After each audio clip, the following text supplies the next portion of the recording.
sizi bekleyeceğiz. Ben dedim tamam geliriz hatta benim memlekete çağırttığımı verecek olsalar dedim.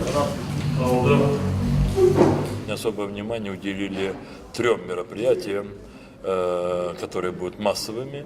10 мая это восхождение памяти жертв депортации крымско-татарского народа на Чадырдах. Организовывает Меджлис крымско-татарского народа. И, как правило, в этой акции восхождения на Чадырдах принимают участие каждый год все больше и больше людей.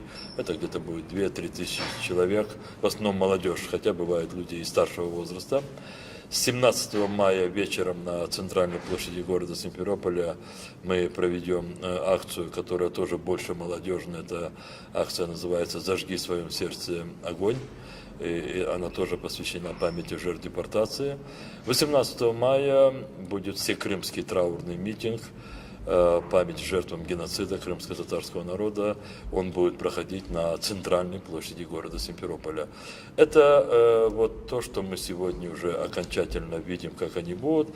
Хотя в наши дни нельзя ничего гарантировать, как говорится, 100% до самых последних моментов. Но если вдруг будут какие-то некоторые изменения, то мы найдем возможность о них сообщить всем нашим соотечественникам.